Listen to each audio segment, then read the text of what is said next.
नमस्कार, जोहार। मैं याचना जायसवाल, आप देख रहे हैं न्यूज झारखंड। चलिए जानते हैं सुबह से लेकर शाम तक की झारखंड की तमाम बड़ी खबरों को।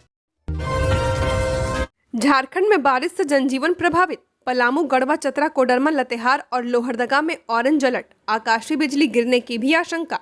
झारखंड में मंगलवार को मानसून के एक्टिव होते ही पूरा राज्य पानी पानी हो चुका है। बीते 2 दिनों में काफी बारिश हुई है। कई जिलों में तो भारी बारिश को देखते हुए मौसम विभाग को रेड अलर्ट तक जारी करना पड़ा है। इधर 25 जून तक झारखंड के कई जिलों में अच्छी खासी बारिश होने की उम्मीद बनी हुई है। मौसम विभाग ने आज भी बारिश का ऑरेंज अलर्ट जारी किया है, जिसका असर भी लगातार दिख रहा है। सुबह से ही ज्यादातर जिलों में रुक रुक कर बारिश हो रही है, जिससे जनजीवन में अस्त व्यस्त हो गया है।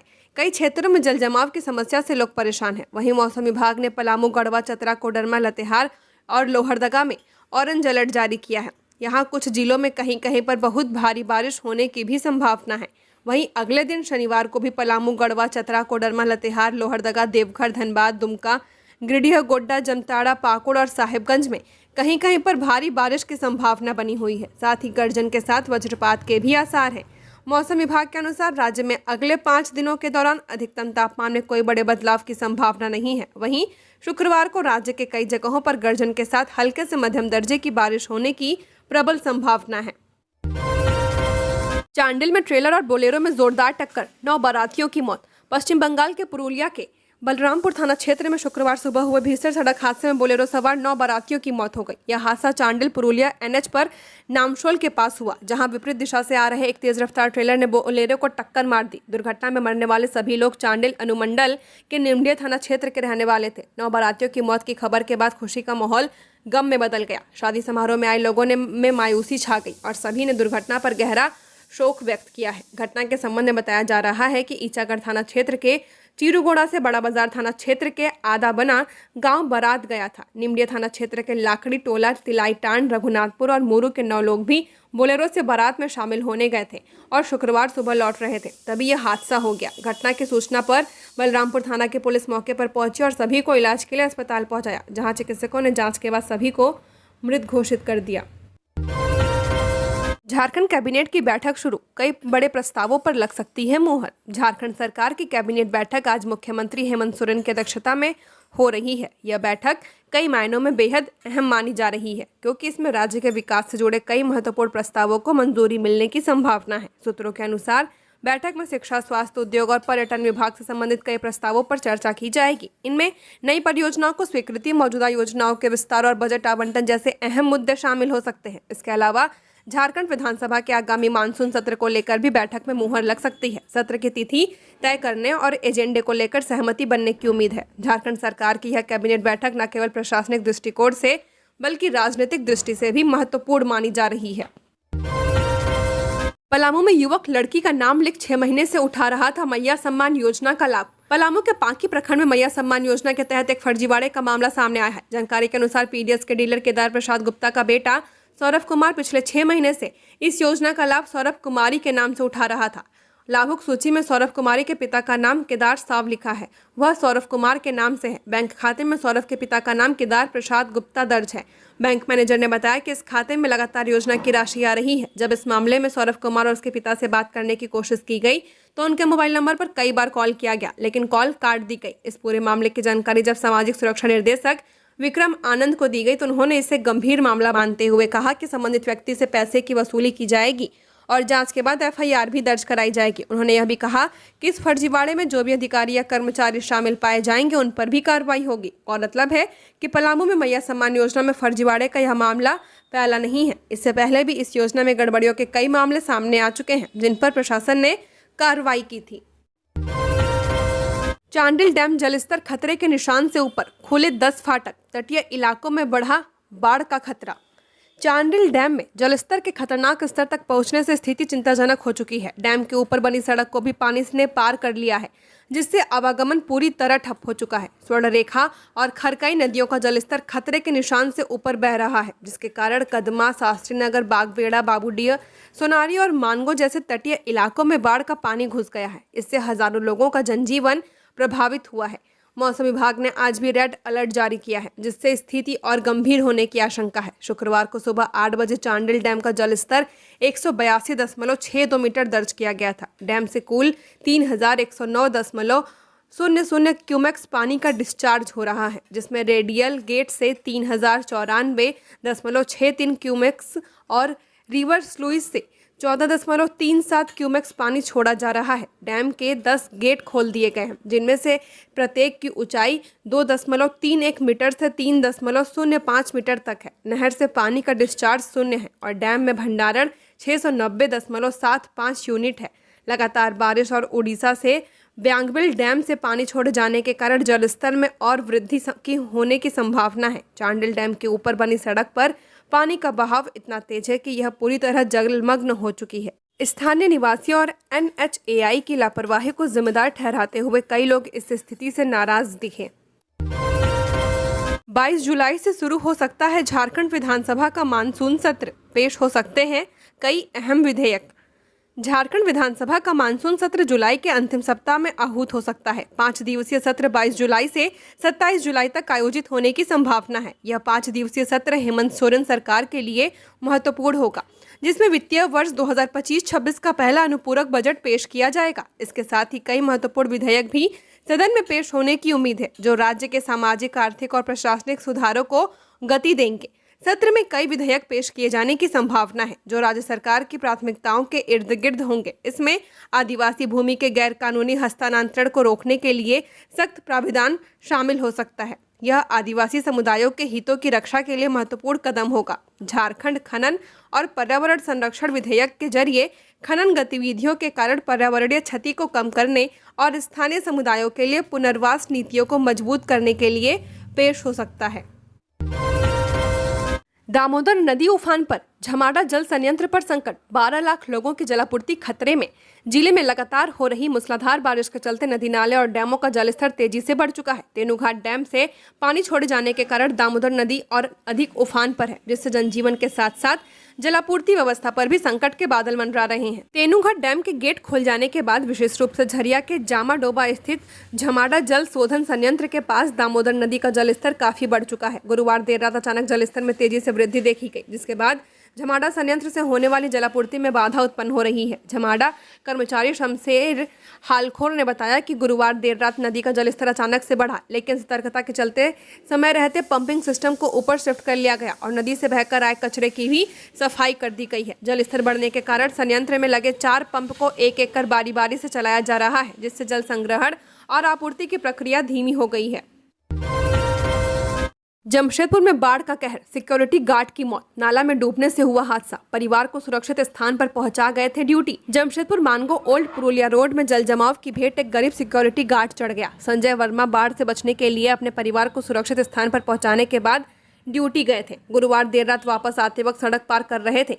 सड़क पर पानी जमा होने के कारण उन्हें नाला का अनुमान नहीं हुआ और वह उसी में गिर गए। स्थानीय लोगों ने उन्हें अस्पताल पहुंचाने का प्रयास किया, मगर उन्हें बचाया नहीं जा सका। करीब 10 फीट गहरे नाला में डूबने से संजय वर्मा की मौत हो गई। संजय वर्मा श्रीनाथ होम्स में सिक्योरिटी गार्ड का काम करते थे। हादसे के बाद उनके 4 बच्चों के सिर से पिता का साया हट गया है। मृतक की बेटी पूजा कुमारी ने बताया कि पिता सुबह 7 बजे ड्यूटी के लिए जाते थे और देर रात वापस आते थे। गुरुवार को क्षेत्र में पानी भर जाने से घर का सारा सामान हटाने के बाद ड्यूटी पर चले गए थे। वापस आने के क्रम में रोड में जमे पानी को पार करने का प्रयास कर रहे थे। इस दौरान वह अचानक सड़क किनारे नाले में गिर गए। इस कारण वह पानी में डूब गए। स्थानीय लोगों ने उन्हें नाला से बाहर निकालकर अस्पताल पहुंचाया, जहां पर डॉक्टर ने उन्हें मृत घोषित कर दिया। रांची के जोन्हा फॉल में डूबे DPS के शिक्षक, सर्च ऑपरेशन जारी। रांची के जोन्हा फॉल में पानी के तेज बहाव में गुरुवार को DPS स्कूल के म्यूजिक टीचर माइकल घोष बह गए। उनकी तलाश आज भी जारी है। NDRF की 30 सदस्यीय टीम आज मौके पर सर्च ऑपरेशन चला रही है। हालांकि पानी के तेज बहाव और बढ़े जलस्तर के कारण रेस्क्यू टीम को काफी परेशानी हो रही है। मिली जानकारी के मुताबिक गुरुवार 19 जून को शिक्षक माइकल घोष अपने 3 दोस्तों के साथ जोन्हा फॉल घूमने गए थे। सभी लोग जीप लाइन के ऊपर वाले हिस्से में पहुंचे थे, जहां पानी का बहाव बहुत तेज था। इसी दौरान माइकल फिसलकर तेज धार में बह गए। यह हादसा उनके दोस्तों के सामने ही हुआ, जिसके बाद तुरंत पुलिस और NDRF को सूचना दी गई। घटना की सूचना पर स्थानीय प्रशासन और NDRF की टीम मौके पर पहुंची और सर्च अभियान शुरू किया गया। गोताखोरों की मदद ली गई, लेकिन तब तक माइकल घोष का कोई सुराग नहीं मिल पाया है। शराब घोटाले में छत्तीसगढ़ के कारोबारी सिद्धार्थ सिंघानिया गिरफ्तार, ट्रांजिट रिमांड पर रांची लाया गया। झारखंड में हुए बहुचर्चित शराब घोटाले की जांच में एंटी करप्शन ब्यूरो ने बड़ी कार्रवाई करते हुए छत्तीसगढ़ के कारोबारी सिद्धार्थ सिंघानिया को गिरफ्तार कर लिया है। सिद्धार्थ को रायपुर से ट्रांजिट रिमांड पर लाकर गुरुवार को रांची लाया गया। यहाँ सदर अस्पताल में उनका मेडिकल चेकअप कराया जा रहा है। सिंघानिया छत्तीसगढ़ का एक चर्चित शराब कारोबारी है और झारखंड के बहुचर्चित शराब घोटाले में उसकी भूमिका को लेकर लंबे समय से जांच चल रही थी। झारखंड एसीबी की टीम ने रायपुर में दबिश देकर उसे गिरफ्तार किया है। गिरफ्तारी के बाद उसे विधिक प्रक्रिया के तहत ट्रांजिट रिमांड पर रांची लाया गया। सूत्रों के अनुसार एसीबी के पास सिंघानिया के खिलाफ पर्याप्त सबूत है, जिससे उसके इस घोटाले में प्रत्यक्ष संलिप्तता की बात सामने आती है। मामले की जांच में कई और नामों का खुलासा होने की संभावना है। विश्व सिकल सेल दिवस पर जागरूकता पखवाड़ा का शुभारंभ। विश्व सिकल सेल दिवस के अवसर पर शुक्रवार को गिरिडीह सदर अस्पताल परिसर में सिकल सेल जागरूकता पखवाड़ा का शुभारंभ किया गया। इस कार्यक्रम का उद्घाटन सिविल सर्जन ने किया। इस मौके पर स्वास्थ्य विभाग के कई अधिकारी, चिकित्सक, सामाजिक कार्यकर्ता और आम नागरिक मौजूद रहे। सिविल सर्जन ने बताया कि सिकल सेल एनीमिया एक गंभीर अनुवांशिक रक्त विकार है जो माता पिता से बच्चों में स्थानांतरित होता है। इससे लाल रक्त कोशिकाएं हंसिया के आकार की हो जाती हैं, जिससे शरीर में एनीमिया, तीव्र दर्द, अंगों को नुकसान और विकास में रुकावट जैसी समस्याएं उत्पन्न होती हैं। उन्होंने कहा कि झारखंड सरकार द्वारा जुलाई 2023 से राष्ट्रीय सिकल सेल उन्मूलन मिशन की शुरुआत की गई है, जिसका लक्ष्य 2047 तक इस रोग को पूरी तरह समाप्त करना है। इसके तहत 0 से 40 वर्ष की आयु वाले सभी लोगों की स्क्रीनिंग, परामर्श और इलाज की सुविधा निःशुल्क उपलब्ध कराई जा रही है। खबरों में आगे बढ़ने से पहले आप सभी दर्शकों को एक जानकारी दे दें कि न्यूज झारखंड का ऐप लॉन्च कर दिया गया है। ऐप प्ले स्टोर में आ चुका है, जहां से अब आप न्यूज झारखंड की हर एक वीडियोस को ऐप से भी देख सकते हैं और वहां से भी खबरों से अपडेट रह सकते हैं, सूचनाओं से अपडेट रह सकते हैं। तो वीडियो के डिस्क्रिप्शन में लिंक है, जहां से आप जो है ऐप को इंस्टॉल कर सकते हैं। बहुत ही जल्द जो है इस ऐप में गिव अवे भी लॉन्च होने वाला है, जहां से अब आप हर मंथ कैश रिवॉर्ड भी वहां जीत सकते हैं और भी बहुत कुछ इस ऐप में आपको आने वाले दिनों में मिलने वाला है। तो उस ऐप को इंस्टॉल करना ना भूलें और वहां पर भी अपना प्यार और सपोर्ट दें। तो चलिए हम लोग बढ़ते हैं आज के अपने खबरों की ओर।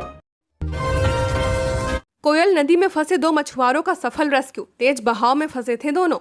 कोयल नदी में अचानक आई बाढ़ में फंसे 2 मछुआरों को देर रात एनडीआरएफ की टीम ने सकुशल रेस्क्यू कर लिया है। मेडिकल जांच के बाद मछुआरों को घर भेज दिया गया। दरअसल गुरुवार दोपहर कोंटागेर निवासी बिरसा लोहरा और बुधवा आइंद कोयल नदी में मछली पकड़ने गए थे। इन लोगों के द्वारा नदी में मछली पकड़ने के लिए नदी में जाल लगाया गया था, जिसे निकालने के दौरान ही अचानक नदी में पानी का जलस्तर बढ़ गया और दोनों नदी के बीच के चट्टान में फंस गए थे। नदी के किनारे सटे गांव के कुछ बच्चों ने देखा कि नदी में पानी 15 फीट ऊपर बह रहा है और बीच में 2 युवक बचाओ बचाओ चिल्ला रहे हैं। बच्चों ने घटना की जानकारी गाँव में जाकर दी। इसके बाद खबर आग की तरफ फैल गई। स्थानीय ग्रामीणों ने तत्काल पुलिस और प्रशासन को सूचित किया। रनिया थाना प्रभारी विकास कुमार जायसवाल और बीडीओ प्रशांत डांग मौके पर पहुंचे और स्थिति की जानकारी जिले के उच्च अधिकारियों को दी। घटना की सूचना पाकर स्थानीय विधायक सुदीप गुड़िया भी घटनास्थल पर पहुंचे और परिजनों को हर संभव मदद का भरोसा दिलाया। विधायक की पहल पर एनडीआरएफ की टीम गुरुवार शाम पहुंची और राहत कार्य में जुट गई। नदी में जलस्तर ज्यादा और रात होने के कारण एनडीआरएफ की टीम को खासा परेशानी हुई, लेकिन बाद में बीडीओ प्रशांत डांग ने रात 11:30 बजे एक जनरेटर की मदद से जंगलों के बीच लाइट की व्यवस्था कराने के बाद रेस्क्यू ऑपरेशन शुरू किया था। सीएम हेमंत और बाबूलाल ने राष्ट्रपति को दी जन्मदिन की शुभकामनाएं। सीएम हेमंत सोरेन और नेता प्रतिपक्ष बाबूलाल मरांडी ने राष्ट्रपति द्रौपदी मुर्मू को जन्मदिन की बधाई दी है। सीएम हेमंत सोरेन ने सोशल मीडिया पोस्ट में लिखा कि देश के राष्ट्रपति द्रौपदी मुर्मू को जन्मदिन की बहुत बहुत बधाई, शुभकामनाएं और जोहार। आपका दूरदर्शी नेतृत्व और समर्पण देश के लिए प्रेरणा स्रोत है। मरांग बुरु आपको सदैव स्वस्थ और सुदीर्घ जीवन प्रदान करे, यही कामना करता हूं। वहीं नेता प्रतिपक्ष बाबूलाल मरांडी ने भी सोशल मीडिया पोस्ट के जरिए राष्ट्रपति द्रौपदी मुर्मू को जन्मदिवस की बधाई एवं शुभकामनाएं दी हैं। आगे लिखा कि बाबा बैजनाथ से आपके उत्तम स्वास्थ्य एवं दीर्घायु जीवन की कामना करता हूं। चितरंजन बस स्टैंड पर आरपीएफ क्राइम ब्रांच की छापेमारी। जामताड़ा के 2 हिस्ट्री सीटर समेत 6 गिरफ्तार। स्टोर से 1 लाख का सामान चोरी का मामला। चितरंजन में आरपीएफ क्राइम ब्रांच ने एक निर्माणाधीन स्टोर से हुई चोरी का खुलासा किया है। पुलिस ने जामताड़ा के 2 हिस्ट्री सीटर समेत 6 आरोपियों को गिरफ्तार किया है। मेसर्स आदित्य आरव देव कंस प्राइवेट लिमिटेड के पर्यवेक्षक आनंद कुमार महतो ने 15 जून को पुलिस को सूचना दी थी। उन्होंने बताया कि 4 जून को साइट पर काम बंद किया गया था। 15 जून को वापस आने पर स्टोर रूम का दरवाजा टूटा हुआ मिला।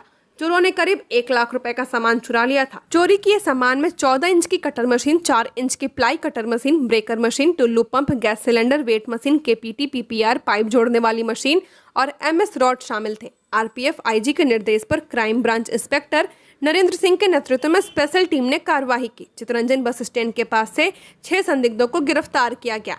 इनमें मिहिजाम के अमन राय, दिनेश दास, दीपक साव उर्फ छोटू, नारायण रजक, सुरेंद्र हरी उर्फ नाथू और पवन दास शामिल है।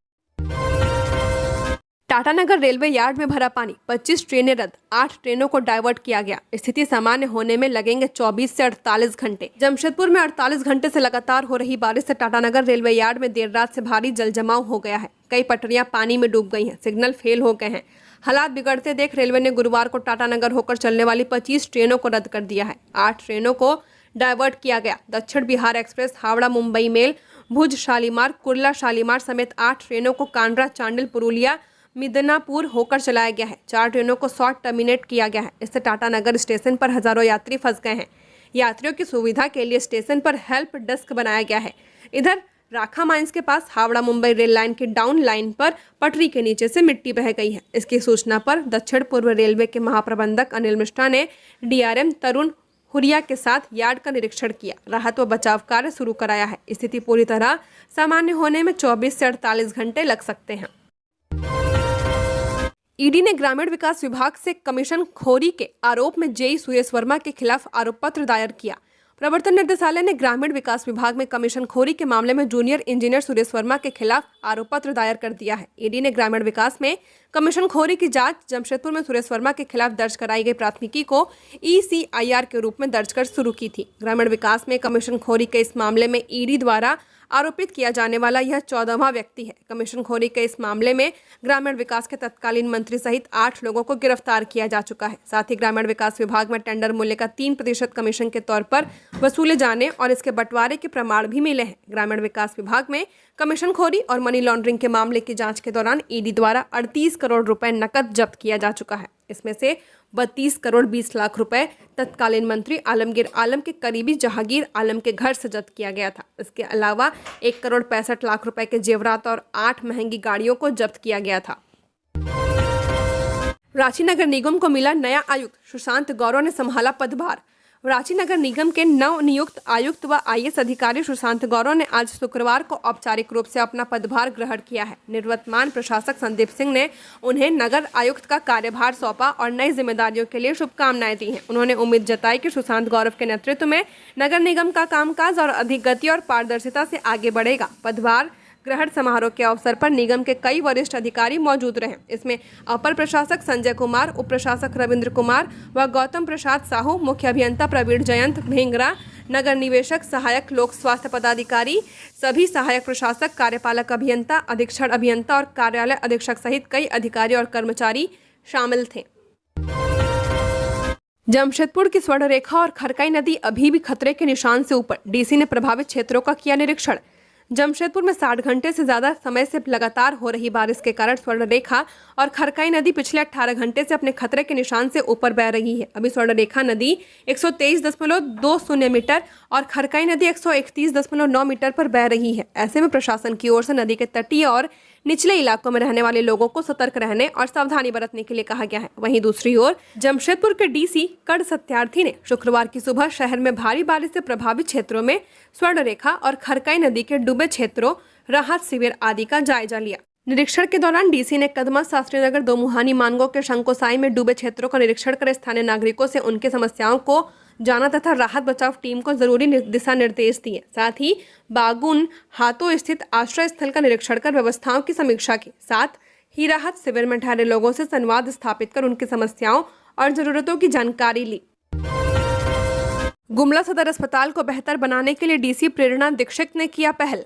गुमला जिला झारखंड का एक ऐसा जिला है जहां की 80% से ज्यादा आबादी अपने स्वास्थ्य व्यवस्था को लेकर पूरी तरह से सदर अस्पताल पर आश्रित रहती है। यही कारण है कि सदर अस्पताल में हमेशा मरीजों की संख्या काफ़ी ज़्यादा देखने को मिलती है। खास करके जब बारिश का मौसम होता है उस दौरान सदर अस्पताल में मरीजों की संख्या काफ़ी बड़ी हुई नजर आती है। सदर अस्पताल में क्षमता से ज़्यादा मरीजों के आ जाने के कारण सदर अस्पताल प्रबंधन के सामने भी बहुत बड़ी समस्या पैदा हो जाती है। इसके बावजूद अस्पताल प्रबंधन की ओर से जैसे तैसे मरीजों को इलाज करने के लिए व्यवस्था दी जाती है, लेकिन इस व्यवस्था की जानकारी मिलने के बाद जिले के डीसी प्रेरणा दीक्षित ने सदर अस्पताल की व्यवस्था को बेहतर करने को लेकर अपनी ओर से पहल शुरू कर दी है। सदर अस्पताल को बेहतर बनाने के साथ साथ साधन संपन्न बनाने की दिशा में भी सदर स्थल में कई तरह की सुविधाएं को बहाल करने की दिशा में लगातार प्रयास किया जा रहा है। जिले की डीसी प्रेरणा दीक्षित ने बताया कि निश्चित रूप से सदर अस्पताल में जिस तरह से मरीजों की संख्या आती है वह इस बात को दर्शाती है कि लोग पूरी तरह से अपने इलाज के लिए सदर अस्पताल पर ही आश्रित हैं।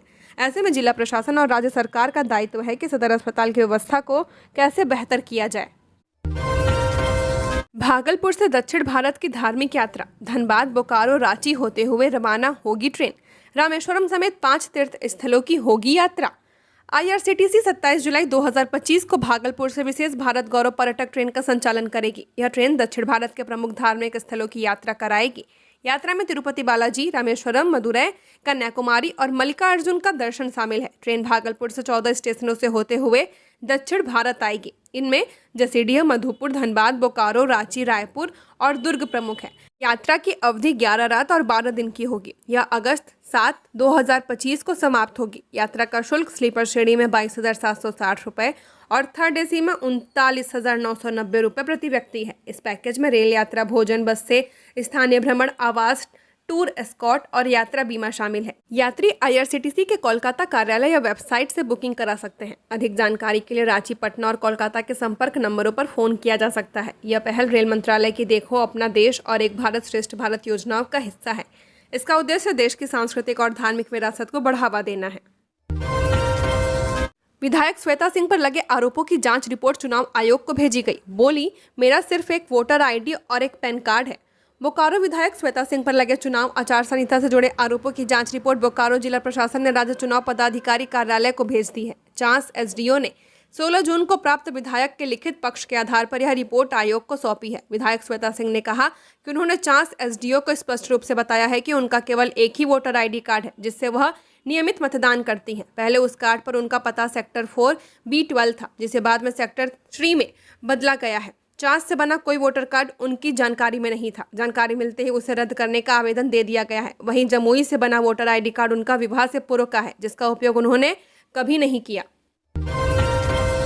कोयल नदी में अचानक आई बाढ़ से टापू पर फंसे किसान, 3 लोगों का किया गया रेस्क्यू। झारखंड समेत कई जिलों में पिछले 48 घंटों से रुक रुक कर हो रही बारिश से प्रदेश की कोयल नदी उफान पर है, जिसकी वजह से नदी में बाढ़ जैसे हालात निर्मित हो गए हैं। इसी कारण नदी में पशु के साथ चरवाहों के फंसने की जानकारी मिलने के बाद रेस्क्यू टीम ने बाहर निकाला। दरअसल कोयल नदी गढ़वा जिले से होकर गुजरती है, लेकिन बारिश के बाद नदी में अचानक बाढ़ आ जाने से लोगों का जनजीवन अस्त व्यस्त हो चुका है। हर दिन की भांति नदी में चरवाहे अपने पशुओं को लेकर नदी पर बने टापू पर घास चराने गए थे, तभी अचानक नदी में बाढ़ आ गई। इससे जो लोग नजदीक थे वो तो किसी तरह बच निकले, लेकिन जो टापू पर थे वह वहीं पर रुक गए। गढ़वा के 2 प्रखंड मझियाओं के खरसोता और कांडी प्रखंड के जयनगरा गांव से होकर गुजरती नदी में लोग फंसे हुए थे।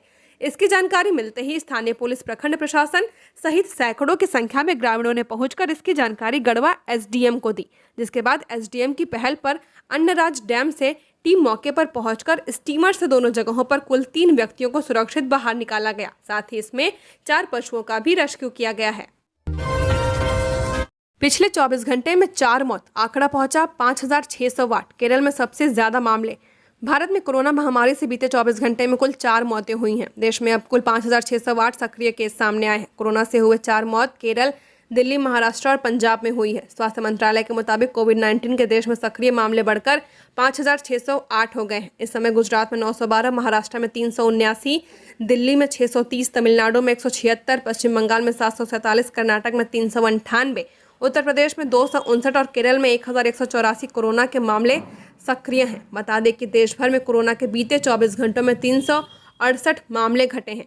मिली जानकारी के अनुसार कोरोना से दिल्ली में एक 75 वर्षीय पुरुष फेफड़ों के कैंसर से पीड़ित थे, उनकी मृत्यु हो गई। केरल के 76 वर्षीय महिला पोस्ट कोविड हाइपोक्सिया, मधुमेह, उच्च रक्तचाप और कोरोनरी आर्टरी डिजीज से पीड़ित थी। महाराष्ट्र में 66 वर्षीय महिला उच्च रक्तचाप, मधुमेह और किडनी फेल होने के कारण डायलिसिस पर थी। और पंजाब में एक 82 वर्षीय पुरुष multi organ failure, acute heart attack, कमजोर हृदय कार्यक्षमता, कोविड-19, टाइप 2 रेस्पिरेटरी फेल्योर, फेफड़ों की बीमारी, किडनी फेल्योर, उच्च रक्तचाप और मधुमेह से पीड़ित था, उसकी मृत्यु हुई।